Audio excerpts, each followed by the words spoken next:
బంగారాన్ని విడిపించి ఆ రోజు ఆన్లైన్ రేటుకే మేము కొంటాం. Sharma gold company. నమస్తే, మీరు చూస్తున్న సుమన్ టీవీ. నేను మీ కీర్తి. అక్టోబర్ 2న సూర్యగ్రహణం ఉంది. ఈ గ్రహణంపై ఎన్నో అనుమానాలు మనందరికి ఉన్నాయి. వాటన్నిటిని నివృత్తి చేయడానికి మనతో పాటు ఉన్నారు ప్రముఖ ఆస్ట్రాలజర్ నందిపట్ల శ్రీహరి శర్మ గురుగారు. నమస్తే గురుగారు. వాగర్థావివ సంపృక్తౌ వాగర్థ ప్రతిపత్తయే జగతః పితరౌ వందే పార్వతీ పరమేశ్వరౌ. సదాశివ సమారంభాం శంకరాచార్య మధ్యమాం అస్మదాచార్య పర్యంతం వందే గురు పరంపరాం. ఆదిత్యాయ చ సోమాయ మంగళాయ బుధాయ చ గురు శుక్ర శనిభ్యశ్చ రాహవే కేతవే నమః. శృంగేరి జగద్గురు పీఠాధిపతులకి, కంచి పీఠాధిపతులకి నమస్కారములు తెలియజేసుకుంటూ కార్యక్రమాన్ని ప్రారంభిద్దాం. గురుగారు, సూర్యగ్రహణానికి సంబంధించి రకరకాల మాటలు వినిపిస్తున్నాయి.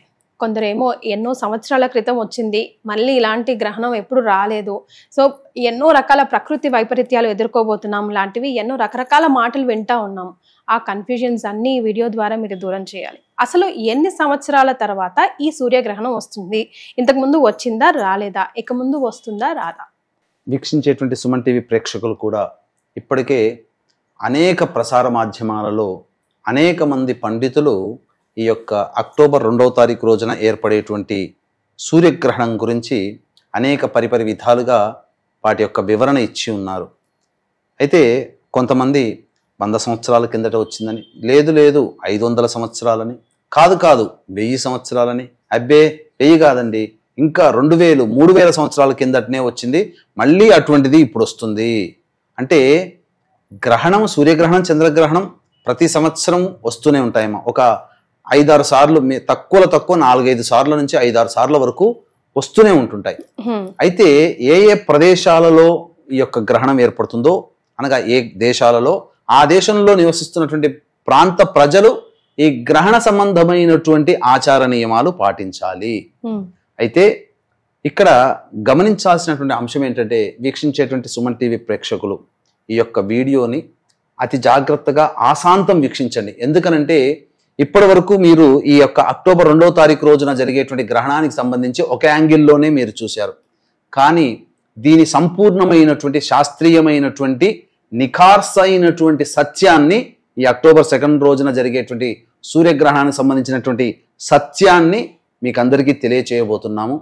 కాబట్టి ఓపికతో ఈ కార్యక్రమాన్ని వీక్షించండి. మీ సందేహాలు అన్నీ పటాపంచలవుతాయి. అయితే మన భారతదేశంలో ఈ యొక్క సూర్యగ్రహణం కనిపించట్లేదమ్మా. ఓకే. కనిపించినటువంటి గ్రహణానికి ఎటువంటి నియమాలు పాటించాల్సినటువంటి అవసరము లేదు. నియమాలంటే ఏంటి?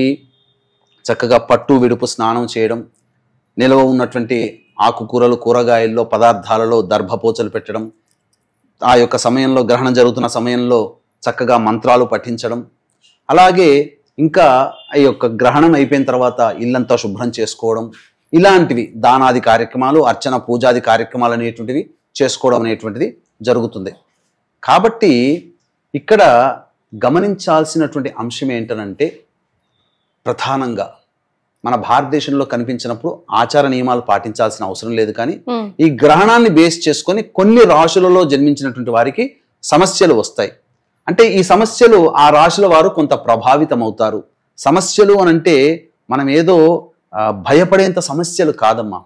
ఒక వ్యక్తి ఏదైనా ప్రయత్నం చేస్తున్నాడు, ఉద్యోగ ప్రయత్నం చేస్తున్నాడు, అతను 2-3 ఏ వ్యక్తికైనా 2-3 ఇంటర్వ్యూలకు వెళ్తే ఏదో ఒకటి సెలెక్ట్ అవుతాడు. 10 ఇంటర్వ్యూలు అయినా కానీ సెలెక్ట్ కాకపోవచ్చు. వివాహ ప్రయత్నాలు ఎంతకి కుదరకపోవచ్చు, అన్ని దగ్గర దాకా వచ్చి వెనక్కి వెళ్ళిపోవచ్చు.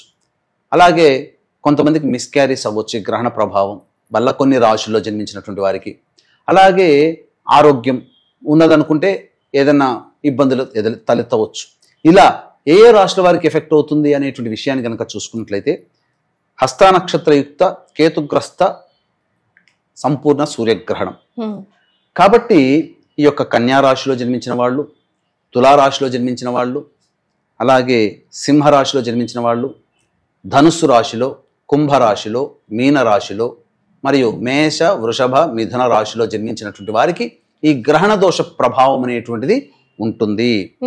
ప్రపంచంలో జరిగేటువంటిది ఎక్కడో జరుగుతుంది. అంటే ఏ ప్రదేశాల్లో జరుగుతుందనంటే అమెరికా, కెనడా, మెక్సికో, అలాగే ఈ సంబంధించినటువంటి ఉరుగ్వే, పరాగ్వే, న్యూజిలాండ్, ఆస్ట్రేలియా, ఇలాంటి చిలీ, ఈ దేశాలలో ఈ యొక్క సంబంధించినటువంటి సంపూర్ణ సూర్యగ్రహణం ఉంటుంది. కాబట్టి ఆ యొక్క దేశాలలో నివసించేటువంటి మన భారతీయులు ఈ యొక్క గ్రహణానికి సంబంధించినటువంటి ఆచార నియమాలు పాటించాలి.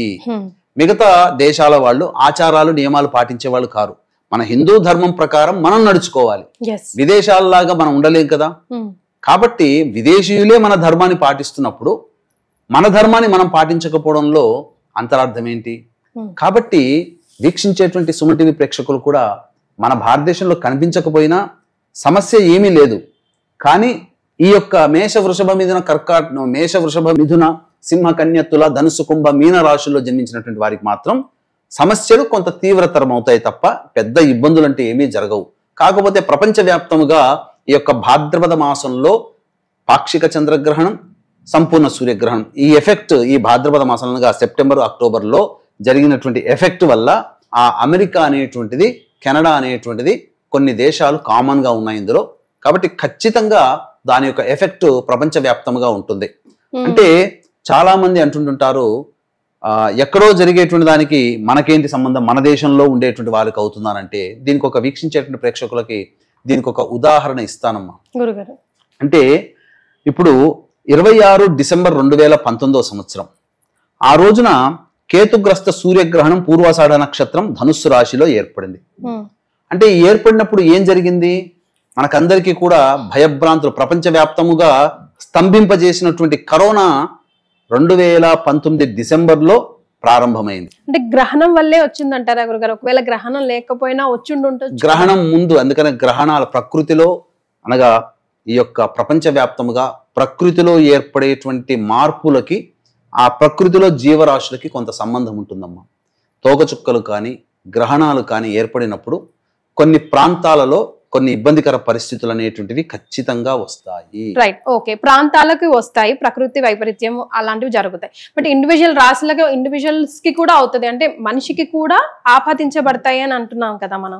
అది ఎలా ఎఫెక్ట్ చూపిస్తుంది? ఎందుకనంటే మనం గ్రహణం ఏ రాశిలో ఏర్పడుతుందో ఆ రాశిని బేస్ చేసుకుని కొన్ని రాశుల వారికి కొన్ని ఎఫెక్ట్ ఉంటుంది.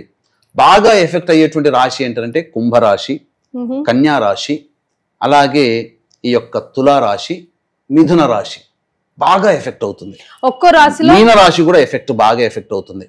పార్షియల్ గా మధ్యమంగా ఎఫెక్ట్ అయ్యేటువంటిది మేషము, వృషభము, సింహము, ధనుస్సు. గురుగారు ఒక్కొక్క రాశిలో కొన్ని లక్షల మంది పుడతారు, మరి వాళ్ళందరికీ గ్రహణం వల్ల ప్రాబ్లమ్స్ అవుతాయా? అంటే ఒక్కొక్క రాశిలో పుట్టినటువంటి వాళ్ళకి చాలా మంది ఇప్పుడు చెప్పబడినటువంటి ఏ రాశులకైతే దోషాలు ఆపాదించబడి ఉన్నాయో ఆ రాశిలో జన్మించినటువంటి వారికి మాత్రం సమస్యలు ఉంటాయమ్మా. సమస్య లేని మానవుడు అంటుండడు. కాకపోతే ప్రతి సమస్యకి కూడా కొద్దిగా ఎక్కువ సమస్యలు పడతాయి. ఒకే కారణంకి ఎక్కువగా కష్టపడాల్సి వస్తుంది. ఇది మనం టైం ఫ్యాక్టర్ లో మనం తెలుసుకుంటాం. అంటే ఆ రాశిలో జన్మించిన వాళ్ళు ఈ గ్రహణం తర్వాత ఏర్పడేటువంటి ఎఫెక్ట్స్ ద్వారా వాళ్ళు తెలుసుకోగలుగుతారు తప్ప ఇతమిద్దంగా మనము నిర్ణయించడానికి లేదు. ఎందుకంటే ఆ రాశిలో వాళ్ళు అనుభవిస్తే తప్ప ఆ ఫలితాలు మనకు తెలియవు కదా. కాబట్టి ఖచ్చితంగా ఆ చెప్పబడినటువంటి మేష, వృషభ, మిథున, సింహ, తుల, కన్య, ధనుస్సు, కుంభ, మీన రాశిలో జన్మించినటువంటి వారికి మాత్రం ఈ యొక్క ఎఫెక్ట్ ఉంటుంది. కాబట్టి మన పీఠం ఆధ్వర్యంలో కేవలం పర్ హెడ్ 1500 రూపాయలకి ఈ యొక్క సూర్యగ్రహణ దోష నివారణ హోమాలు అనేటువంటివి చేయించడం జరుగుతుంది. అవకాశం ఉన్న వాళ్ళు కార్యక్రమం తదనంతరం కాంటాక్ట్ చేసి తెలుసుకోవచ్చు. గురుగారు నేను ఇందాక మొదటగా అడిగిన ప్రశ్నలకి నాకు ఇంకా సమాధానం దొరకలేదు. మిడిల్లో నేను ప్రశ్నలు వేయటం వల్ల 1000 సంవత్సరాలు 100 సంవత్సరాల క్రితం వచ్చాయి ఇలాంటి గ్రహణాలు, ఆ తర్వాత ఎప్పుడు రాలేదు. సో ఆల్మోస్ట్ ఇన్ని రోజుల తర్వాత వస్తుంది కాబట్టి చాలా రకాల ప్రాబ్లమ్స్ మనం ఫేస్ చేయబోతున్నాం, బోత్ క్లైమేటికల్ గా అండ్ పర్సనల్ గా అంటున్నారు, ప్రకృతి వైపరీత్యాలు లాంటివి. అందులో నిజం ఎంత? అంటే చాలా భయపడతాం కదా ఇట్లాంటి స్టేట్మెంట్స్ ఇస్తే. ఇక్కడ వీక్షించేటువంటి ప్రేక్షకులు కూడా గమనించాల్సిన అంశం ఏంటంటే ముఖే సరస్వతి. పండితులు అనేటువంటి వాళ్ళు ఎవరి జ్ఞానాన్ని అనుసరించి వారు తమ యొక్క జ్ఞానాన్ని పంచుతుంటుంటారు. ఇక్కడ ఈ చెప్పబడేటువంటి అంశం ఏంటంటే ఎవరిని ఏ పండితుల్ని ఉద్దేశించి కానీ ఏ పండితుల్ని కించపరిచే విధంగా కానీ మనం ఇక్కడ మాట్లాడుకోవట్లేదు. ఎందుకనంటే అనేక ప్రసార మాధ్యమాలలో మీరు కూడా గమనిస్తున్నారు కదమ్మా, కొంతమంది 100 సంవత్సరాలని, 500 సంవత్సరాలని, 1000 సంవత్సరాలని, లేదు 2000 ఇలా పెంచుకుంటూ పోతున్నారు. ఈ సంవత్సరాల తరువాత మాత్రమే ఇప్పుడు వస్తుందని అంటున్నారు. అంటే అక్కడ అన్ని సంవత్సరాల మధ్యకాలంలో అంతా ప్రశాంతంగా ఉంది, ఇక అసలు ఎటువంటి మారణ హోమం కానీ జన నష్టం కానీ జరగలేదు. ఇప్పుడే అప్పుడెప్పుడో 1000 సంవత్సరాల కింద జరిగిన జన నష్టం అట్లాంటిది మళ్ళీ ఇప్పుడు జరుగుతుందనంటే First World War, Second World War వచ్చింది. భారతదేశంలో అనేక మొఘల్స్ టర్కిష్లు వీళ్ళందరూ అనేక మంది దండయాత్రలు చేశారు. ఫ్రెంచ్ వారు, డచ్ వారు, ఎన్నో యుద్ధాలు జరిగాయి, ఎంతో మంది లక్షల మంది చనిపోయి ఉన్నారు. కాబట్టి అప్పటి నుంచి ఇప్పటి వరకు జననష్టమే జరగలేదు, వేల సంవత్సరాల కింద జరిగింది, మధ్యలో అంతా ఆనందంగా ఉన్నారు అనేది అవాస్తవం. ఎందుకనంటే ఇప్పుడు ప్రచారంలో ఉన్నటువంటిది ఏంటనంటే ముఖ్యంగా ఈ యొక్క భాద్రపద మాసంలో వచ్చేటువంటి చంద్రగ్రహణము, సూర్యగ్రహణం ఒకే నెలలో భాద్రపద మాసంలో 2 గ్రహణాలు వచ్చాయి. వేల సంవత్సరాల కిందట జరిగింది. అందున ఈ భాద్రపద మాసంలో అసలు గ్రహణాలే అట్లా రాలేదు. సూర్యగ్రహణం మహాలయం అనగా మహాలయం అంటే కలుపుకుంటుంది, ఇదేదో ప్రళయం లాంటిది అని చెప్పి అందున ప్రళయం అయ్యేటువంటి రోజున పితృపక్షాలలో ఈ యొక్క సూర్యగ్రహణం వచ్చింది వేల సంవత్సరాల కిందట. అందున భాద్రపద మాసంలో 2 గ్రహణాలు ఏర్పడడం అనేటువంటిది అసలు జరగలేదు, ఇప్పుడే జరిగింది వేల సంవత్సరాల తర్వాత అని చాలా మంది పండితులు చెప్తున్నారు. కానీ ఇది అవాస్తవం అమ్మా. ఎందుకంటే నేను విత్ ప్రూఫ్ తో నేను చెప్తున్నాను. ఇప్పుడు నేను చెప్పబోయేటువంటి డేట్స్ ఏవైతే ఉన్నాయో అవి మీరు గూగుల్లో వెతుకొని ఆ డేట్ లో ఎక్లిప్స్ అని కొట్టండి, అది ఇంకేం అవసరం లేదు. మొత్తం వివరాలు మీకు సన్ ఎక్లిప్సా, మూన్ ఎక్లిప్సా అనేటువంటివన్నీ తెలుస్తాయి. అలాగే భాద్రపద మాసంలో, ఎందుకంటే నేను 1940 సంవత్సరం నుంచి 2050 సంవత్సరాలు అంటే 110 సంవత్సరాల వ్యవధి కాలంలో ఇదే భాద్రపద మాసంలో మన భారతదేశంలో కనిపించినటువంటి గ్రహణాలని లిస్టుని మీకు తెలియజేస్తాను. వీక్షించేటువంటి ప్రేక్షకులు కూడా ఆ లిస్టుని జాగ్రత్తగా చూడండి. మీకు పక్కన డిస్ప్లే అవుతుంది, నేను చదువుతూ ఉంటుంటాను, పక్కన మీకు డిస్ప్లే అవుతుంది, చక్కగా వింటుండండి. భాద్రపద మాసంలో 2 గ్రహణాలు, పౌర్ణమికి చంద్రగ్రహణం, అమావాస్యకి సూర్యగ్రహణం 1941 సంవత్సరంలో ఏర్పడింది. 5 సెప్టెంబర్ 1941 శుక్రవారం భాద్రపద పౌర్ణమి కేతుగ్రస్త చంద్రగ్రహణం. 21 సెప్టెంబర్ 1941 ఆదివారం భాద్రపద అమావాస్య రాహుగ్రస్త సంపూర్ణ సూర్యగ్రహణం. ఇక 5 సెప్టెంబర్ 1960 సోమవారం భాద్రపద పౌర్ణమి కేతుగ్రస్త చంద్రగ్రహణం. 22 సెప్టెంబర్ 1968 ఆదివారం భాద్రపద మాసం అమావాస్య సూర్యగ్రహణం. 16 సెప్టెంబర్ 1978 శనివారం భాద్రపద పౌర్ణమి కేతుగ్రస్త చంద్రగ్రహణం. 23 సెప్టెంబర్ 1987 బుధవారం భాద్రపద అమావాస్య కేతుగ్రస్త సూర్యగ్రహణం. 16 సెప్టెంబర్ 1997 మంగళవారం భాద్రపద పౌర్ణమి కేతుగ్రస్త చంద్రగ్రహణం. 6 సెప్టెంబర్ 1998 ఆదివారం భాద్రపద పౌర్ణమి కేతుగ్రస్త చంద్రగ్రహణం. 3 అక్టోబర్ 2005 సోమవారం భాద్రపద అమావాస్య కేతుగ్రస్త సూర్యగ్రహణం. 7 సెప్టెంబర్ 2006 గురువారం భాద్రపద పౌర్ణమి రాహుగ్రస్త ఖండాగ్రాస చంద్రగ్రహణం. ఇక వేల సంవత్సరాలకి వచ్చింది, ఈ 2024లో వచ్చింది, ఇంకా మళ్ళీ రాదు, ఇంకెప్పుడు వస్తుందో అనేటువంటి ప్రేక్షకులకి అనుమానం నివృత్తి చేస్తున్నాను. ఎందుకంటే ఎంతో దూరంలో లేదు, మళ్ళీ వచ్చే సంవత్సరమే మళ్ళీ భాద్రపద మాసంలో అనగా 7 సెప్టెంబర్ 2025 ఆదివారం భాద్రపద పౌర్ణమి రాహుగ్రస్త సంపూర్ణ చంద్రగ్రహణం ఏర్పడుతుంది. అంటే ఈ భాద్రపద మాసంలో, ఈ సంవత్సరంలో భాద్రపద మాసంలో ఏర్పడిన గ్రహణం వేల సంవత్సరాల కిందట వచ్చిందన్నారు కదా, మరి ఇప్పుడు ఏర్పడినటువంటి గ్రహణానికి మళ్ళీ వేల సంవత్సరాల తర్వాత రావాలి కదా ఈ భాద్రపద మాసంలో, మరి వచ్చే సంవత్సరమే వస్తుంది కదండి. ఇక 14 అక్టోబర్ 2042 మంగళవారం భాద్రపద అమావాస్య కేతుగ్రస్త సంపూర్ణ సూర్యగ్రహణం. 7 సెప్టెంబర్ 2044 బుధవారం భాద్రపద పౌర్ణమి రాహుగ్రస్త సంపూర్ణ చంద్రగ్రహణం. కాబట్టి వీక్షించేటువంటి ప్రేక్షకులకి నేను కేవలం భాద్రపద మాసంలో వచ్చినటువంటి గ్రహణాల లిస్టు మాత్రమే, అందున మన భారతదేశంలో కనిపించినటువంటి గ్రహణాలని మాత్రమే నేను మీకు పేర్కొనడం జరిగింది. ఇవన్నీ మన భారతదేశంలో కనిపించిన ఇప్పటి వరకు చెప్పినటువంటి గ్రహణాలు. మరి ప్రపంచవ్యాప్తంగా సంవత్సరానికి 4-5 సార్లు పైమాటే గ్రహణాలు వస్తాయి. కొన్నిసార్లు భారతదేశంలో కనిపించవు కొన్ని గ్రహణాలు, కానీ ప్రతి సంవత్సరం 4-5 సార్లు ప్రపంచంలో ఎక్కడో ఒక చోట గ్రహణాలు ఏర్పడుతున్నాయి. ఆ గ్రహణాల ప్రభావం వల్ల సమస్యలు అనేటువంటివి ప్రపంచవ్యాప్తంగా ఉంటున్నాయి. దీనికి చక్కటి ఉదాహరణే ఇంతకుముందు చెప్పుకున్నట్టుగా 26 డిసెంబర్ 2019లో కేతుగ్రస్త సూర్యగ్రహణం పూర్వాషాఢ నక్షత్రం ధనుస్సు రాశిలో ఏర్పడింది. ఆ ప్రభావం వల్లనే 2020-21 వరకు కూడా కరోనాతో ప్రపంచవ్యాప్తంగా, ఇది మన భారతదేశంలో కనిపించిందండి, 2019 డిసెంబర్ 26వ తారీఖు రోజున ఏర్పడినటువంటి కేతుగ్రస్త సూర్యగ్రహణం మన భారతదేశంలో కనిపించింది.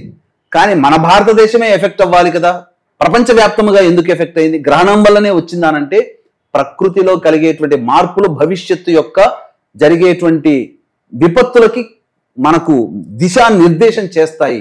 ఇది మన యొక్క శాస్త్ర విజ్ఞానం. బయటివాడు ఎవడో ఆంగ్లేయుడు చెప్పిన విజ్ఞానం కాదు, మన శాస్త్ర విజ్ఞానం. అలాగే మీకు ఇంకొక విషయం తెలియజేస్తాను. 10 సెప్టెంబర్ 1941లో గ్రహణం వచ్చిందండి. ఎప్పుడు అది 10 సెప్టెంబర్ 1941లో భూకంపం వచ్చింది టర్కీలో. దాదాపు 430 మంది మరణించారు ఆ భూకంపంలో. కానీ 5 సెప్టెంబర్ 1941కి కేతుగ్రస్త చంద్రగ్రహణం, 21 సెప్టెంబర్ 1941కి సూర్యగ్రహణం, రాహుగ్రస్త సూర్యగ్రహణం. అదే 41 సంవత్సరం సెప్టెంబర్ మాసంలో. కానీ ఈ మధ్యలో 5 సెప్టెంబర్కి 21 సెప్టెంబర్కి మధ్యలో 10 సెప్టెంబర్ 1941లో టర్కీలో భూకంపం వచ్చి 430 మంది దాకా మరణించడం జరిగింది. అంటే ప్రపంచవ్యాప్తంగా టర్కీకి అక్కడేమీ గ్రహణం కనిపించలేదు.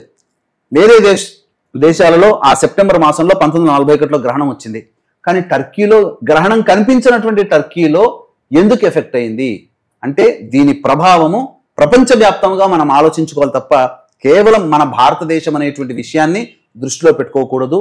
కాబట్టి ఈ యొక్క గ్రహణం కన్యా రాశిలో ఏర్పడుతుంది. కాబట్టి మేష, వృషభ, మిథున, సింహ, కన్యతుల, ధనుస్సు, కుంభ, మీన రాశుల్లో జన్మించినటువంటి వారు సమస్యలు అధికమవుతాయి తప్ప ప్రపంచవ్యాప్తంగా ఏది తలకిందులైపోదు. ఆస్తి నష్టము, జన నష్టం అంటే జన నష్టం పెద్దగా ఏమీ ఉండదు. కానీ సమస్యలు, ప్రకృతి విపత్తులు వస్తాయి. దీన్ని మనం చూస్తూనే ఉన్నాం. ఈ 2 గ్రహణాలకి ప్రత్యక్ష సాక్షిభూతమైన దేశం ఏదయ్యానంటే అమెరికా దేశం. కాబట్టి ఈ అమెరికాలో దీని యొక్క ప్రభావం వలన హెలెన్ అనేటువంటి తుఫాను అత్యధికంగా అమెరికా హిస్టరీలోనే అత్యంత వేగవంతమైనటువంటి గాలులతో సునామీ సృష్టిస్తుంది. అంటే ప్రభావాన్ని చూపిస్తుంది. 530 కిలోమీటర్ల వేగం గంటకి. అలాగే ఇప్పుడు మనం చూసుకున్నట్లయితే 3వ ప్రపంచ యుద్ధం సంబంధించినటువంటి ఆనవాళ్ళు వస్తాయేమో అనేటట్టుగా ఉంది. ఎందుకనంటే 2023లో స్టార్ట్ అయినటువంటి రష్యా ఉక్రెయిన్ యుద్ధం ఆనాడే ప్రశ్న జాతకం ద్వారా వేసుకొని ఈ యుద్ధం ఇక్కడి నుంచి ఆగదు, అంచెలంచెలుగా జరుగుతూనే ఉంటుందనే విషయాన్ని కూడా ఇదే సుమన్ టీవీలో మీకు నవంబర్ 30వ తారీఖు 2022 రోజున విడుదల చేసిన వీడియోలో చెప్పడం జరిగింది. ఫిబ్రవరిలో వచ్చేటువంటి రష్యా ఉక్రెయిన్ యుద్ధం గురించి నవంబర్ 30, 2022లోనే 2023 ఫిబ్రవరిలో వచ్చే రష్యా ఉక్రెయిన్ యుద్ధం గురించి చెప్పడం జరిగింది. ఎందుకనంటే డిసెంబర్లో ఏర్పడినటువంటి గ్రహణానికి రష్యా కనిపించింది. ఆ సమయంలో రష్యా దేశంలో కనిపిస్తుంది. దీని వల్ల ప్రపంచవ్యాప్తంగా రష్యా వల్ల ఇబ్బందులు ఎదురవుతాయని ఆనాడే చెప్పడం జరిగింది. అది నిజమైంది. ఇక ఇంకా గమనించుకున్నట్లయితే 2019లో మనకు ఈ యొక్క సూర్యగ్రహణం అనేటువంటిది ఏర్పడింది. మన భారతదేశంలో కనిపించింది. కానీ మన భారతదేశమే ఎఫెక్ట్ అయిందా? ప్రపంచవ్యాప్తంగా కూడా ఈ కరోనా అనేటువంటిది ఎఫెక్ట్ అయింది. కాబట్టి దీన్ని అంతగా తేలిగ్గా తీసుకోవాల్సినటువంటి అవసరం లేదండి. ఖచ్చితంగా దీన్ని పరిగణలోకి తీసుకోవాల్సిందేనమ్మా. ప్రపంచవ్యాప్తంగా సమస్యలు వస్తాయి. ఇప్పుడు మనం గమనించుకున్నట్లయితే రష్యా ఉక్రెయిన్ యుద్ధం జరుగుతుంది. ఇప్పుడు ఇజ్రాయెల్ లెబనాన్ మీద యుద్ధం చేస్తుంది. హమాస్ తీవ్రవాదిని సంపూర్ణంగా తుడిచిపెట్టాలని గమనించుకున్నట్లయితే పేజర్లలో బాంబులు పెట్టి చంపడం జరిగింది. ఇప్పుడు తాజా వార్త 498 మందిని హమాస్ తీవ్రవాదులను చంపడం జరిగింది. ఎప్పుడు? నిన్ననే. ఇజ్రాయిల్ అనేటువంటిది గన్ కల్చర్ తో. కాబట్టి దాడులు జరుగుతున్నాయి. మరి ఈ ఇజ్రాయిల్లో అలాగే హమాస్, గాజా వీటన్నిటి హమాస్ మధ్య యుద్ధం జరుగుతుంది. కొన్ని నెలలుగా జరుగుతుంది. కానీ ఇంతమంది చచ్చిపోలేదే. మరి ఈ 2 గ్రహణాల మధ్యలోనే ఉన్నప్పుడు ఎందుకు చనిపోవడం జరిగింది?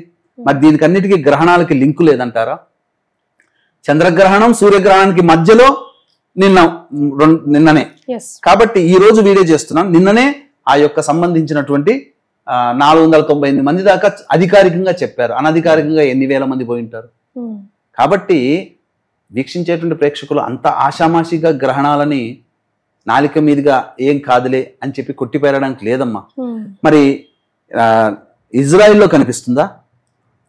లెబనాన్లో కనిపిస్తుందా ఈ గ్రహణం? కానీ మారణహోమం జరిగింది ఆ ప్రదేశంలోనే. గ్రహణం ఎక్కడో కనిపిస్తుంది. కానీ ప్రకృతి విపత్తుల రీత్యా ఎక్కడో ఒక చోట ఏర్పడుతున్నప్పుడు దాని యొక్క ప్రభావము కొన్ని ప్రాంతాల మీద ఖచ్చితంగా ఉంటుంది. ఎక్కడో ఒక చోట జన నష్టం, ఆస్తి నష్టం జరుగుతుంది. ఇంకా చెప్పాలి అంటే నవంబర్ మాసంలో గ్రహాల యొక్క సంచార ప్రభావం కొన్ని ఉండడం చేత నవంబర్ ఎండింగ్ లో భూకంప తీవ్రతని ప్రపంచవ్యాప్తంగా ఎదుర్కోవాల్సిన పరిస్థితి వస్తుంది. ఇది జాగ్రత్తగా మనం గమనించుకోవాలి.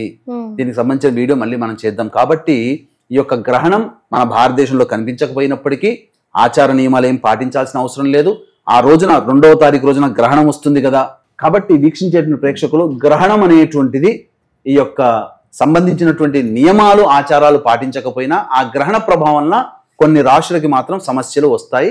కాబట్టి ఆ రాశుల వారు తగు జాగ్రత్తలు తీసుకుంటే చాలా మంచిది. గురుగారు, మరి అక్టోబర్ 2 అమావాస్య, మహాలయ అమావాస్య ఉంది కదా, చాలా మంది ఆ రోజు పిండ ప్రదానాలు అవి చేస్తూ ఉంటారు. మరి గ్రహణం వస్తుంది కాబట్టి చేయొచ్చా, చేయకూడదా? అలాగే గర్భిణీ స్త్రీలు కూడా ఏమైనా పాటించాలా?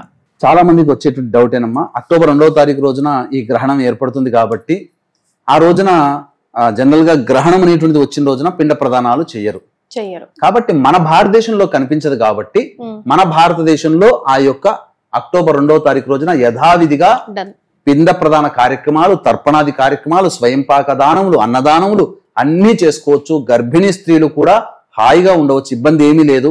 మన భారతదేశంలో ఆ యొక్క ప్రభావం లేదు. కాకపోతే America, Canada, Brazil, Mexico, New Zealand, Australia దేశాలలో మన హిందువులు ఎక్కువగా ఉన్నారు. కాబట్టి ఆ ప్రాంతంలోని వాళ్ళు నియమాలు పాటించాలి. కాబట్టి ఆ ప్రాంతంలోని వాళ్ళు తమ పెద్దల పిండ ప్రదానాలు అనేటువంటిది తర్వాత రోజు చేసుకోవాలి. లేదు, అవకాశం లేదు అనుకున్నప్పుడు మన పీఠం ఆధ్వర్యంలో ఈ అక్టోబర్ 2వ తారీఖు రోజున భాద్రపద అమావాస్య సందర్భంగా America, Mexico, Canada, Brazil, Australia, New Zealand దేశాల్లో నివసించే హిందువులతో పాటు మన భారతదేశంలో నివసించేటువంటి హిందువులు కూడా పిండ ప్రదానాలు చేసుకోదలిస్తే మన పీఠం ఆధ్వర్యంలో పిండ ప్రదానాలు కార్యక్రమం చేయించడం జరుగుతుంది. అవకాశం ఉన్న వాళ్ళు ఆ కార్యక్రమ తదనంతరం తండ్రి వైపు 3 తరాలు, తల్లి వైపు 3 తరాల్లో మరణించిన వాళ్ళ యొక్క ఆత్మతృప్తి కోసం చేసేటువంటి పిండ ప్రదాన కార్యక్రమాల్లో గోత్రనామాలు నమోదు చేసుకోవచ్చు. అలాగే వాటి రుసుము వివరాలు తెలుసుకోవచ్చు. అలాగే ఈ యొక్క సూర్యగ్రహణం ఈ యొక్క కన్యా రాశిలో ఏర్పడుతుంది కాబట్టి మేష, వృషభ, మిథున, సింహ, కన్య, తుల, ధనుస్సు, కుంభ, మీన రాశుల్లో జన్మించినటువంటి వారికి ఈ యొక్క గ్రహణ దోషం అనేటువంటిది ఉంటుంది. కాబట్టి ఈ గ్రహణ దోష నివారణార్థమై 3వ తారీఖు రోజున మధ్యాహ్నం 3 గంటలకి గ్రహణ దోష నివారణ హోమాలు కేవలం పర్ హెడ్ 1500 రూపాయలకి చేయించడం జరుగుతుంది. మధ్యాహ్నం 12 గంటల వరకు గోత్రనామాదులు 3వ తారీఖు రోజున నమోదు చేసుకోవచ్చు. అవకాశం ఉన్న వాళ్ళు కార్యక్రమ తదనంతరం కాంటాక్ట్ చేసి పూర్తి వివరాలు తెలుసుకోవచ్చు. పిండ ప్రదానాలకు సంబంధించిన రుసుము వేరు, ఈ యొక్క గ్రహణ సంబంధించినటువంటి రుసుము మాత్రం పర్ హెడ్ 1500కి చేయించడం జరుగుతుంది. గురుగారు, చాలా 5-6 గంటల పాటు ఈ గ్రహణం వస్తుంది అంటున్నారు కాబట్టి విదేశీయాల్లో ఉన్న మన హిందూ వాళ్ళకి ఎలాంటి రెమెడీస్ పాటించమంటారు? గ్రహణ సమయంలో ఏం చేస్తే బాగుంటుంది? ఆ తర్వాత గ్రహణ సమయంలో అక్కడ విదేశాల్లో మనలాగా దేవాలయాలు ఉండవు కాబట్టి చక్కగా ఆ గ్రహణ సమయం పట్టుతున్నటువంటి ఆ సమయం లోకల్ టైంకి వాళ్ళు తెలుసుకుని ఆ సమయంలో ఇష్టదేవతారాధన, స్తోత్రము, సహస్రనామాలు, కవచాలు, పారాయణాలు, మూలమంత్ర జపాలు చేసుకోవచ్చు. తదనంతరం తెల్లవారి గోధుమలు, బియ్యము, ఉలువలు ఈ 3 దగ్గరలోని పండితులకి దానం చేయొచ్చమ్మ. అలాగే నాగప్రతిమ, చంద్రప్రతిమ, సూర్యప్రతిమ కూడా పెట్టి వస్త్రం ఇచ్చి దానం చేస్తే ఆ గ్రహణ దోష తాలూకు దోషం తొలగిపోతుంది. ఇక మన భారతదేశంలోని వాళ్ళైతే 3వ తారీఖు రోజున రాత్రి 9:32 నుంచి తెల్లవారుజామున 3:15 వరకు ఈ యొక్క గ్రహణ ప్రభావం అనేటువంటిది ఉంటుంది. అంటే మధ్యాహ్నం 3:42 నుంచి రాత్రి 9 గంటల వరకు విదేశాల్లో ఉన్నటువంటి వాళ్ళకి. మనకి రాత్రి 9:17 నుంచి తెల్లవారుజామున 3 గంటల వరకు. కాబట్టి ఆ సమయంలో మనందరూ కూడా మేల్కొని ఉండం కాబట్టి 3వ తారీఖు రోజున దగ్గరలోని శివాలయానికి చేరుకొని నవగ్రహాల చుట్టూ శివాయ నమః అంటూ 27 ప్రదక్షిణలు చేసి ఆ యొక్క చంద్రగ్రహణం అనేటువంటిది 3వ తారీఖు వస్తుంది. కాబట్టి 4వ తారీఖునైనా చేసుకోవచ్చు, లేదా 3వ తారీఖు రోజున సాయంత్రం పూట చక్కగా కాలకృత్యాదులు, స్నానాలు అన్ని చేసుకుని నవగ్రహాల దేవాలయానికి నవగ్రహాల చుట్టూ శివాయ నమః అంటూ ప్రదక్షిణ చేసి శివాలయంలో అభిషేకం జరిపించుకొని, అర్చన జరిపించుకొని ఒక రాగి పాత్రలో కానీ మట్టి పాత్రలో కానీ ఉలువలు, బియ్యము, గోధుమలు, సూర్యప్రతిమ, చంద్రప్రతిమ మరియు నాగప్రతిమ ఈ యొక్క ప్రతిమలతో వస్త్రంతో సహా బ్రాహ్మడికి సూర్యగ్రహణ దోష నివారణార్థం అని చెప్పి సంకల్పం చెప్పుకొని దానం చేసినట్లయితే తొలగిపోతుంది. లేదు ఇంత శక్తి మనకు లేదు అన్నప్పుడు గోధుమలు, బియ్యము, ఉలువలు ఇవన్నీ కూడా చక్కగా అంతకు ముందు రోజు రాత్రే ఈ యొక్క బకెట్లో నానబెట్టుకొని ఒక్కొక్క దాన్ని ఒక్కొక్క బకెట్లో నానబెట్టుకొని ఎలా నీళ్లు వేసి అందులో కొద్దిగా ఇంత చిన్న బెల్లం ముక్క వేస్తే సరిపోతుంది. అది కరిగిపోతుంది. ఆ కరిగిపోయిన నీటిలో ఒక దాంట్లో గోధుమలు, ఒక దాంట్లో బియ్యం, ఒక దాంట్లో ఈ యొక్క ఉలువలు పెట్టేసేసి రాత్రి నానబెట్టి తెల్లవారి ఆ గ్రహణ సమయంలో అనగా మధ్యాహ్నం 3 గంటలకి మన కాలమానం ప్రకారం ప్రారంభమవుతుంది. రాత్రి 9 గంటలకు కాబట్టి తెల్లవారి 3వ తారీఖు రోజున ఈ యొక్క సంబంధించినటువంటి ఆవు కనుక తినిపించినట్లయితే మంచి జరుగుతుందమ్మా. రైట్, చాలా సంతోషం గురుగారు. నిజంగా ఈ సూర్యగ్రహణానికి సంబంధించి ఒక్కొక్కరు ఒక్కొక్కలాగా చెప్పేసరికి విపరీతమైన క్వశ్చన్స్ వచ్చాయి. విత్ ప్రూఫ్ మీరు అన్నిటికీ సమాధానాలు తెలియజెప్పి కొంచెం ప్రశాంతతని నిలిపారు. ధన్యవాదాలు. సర్వం శ్రీ ఉమామహేశ్వర పరబ్రహ్మార్పణమస్తు.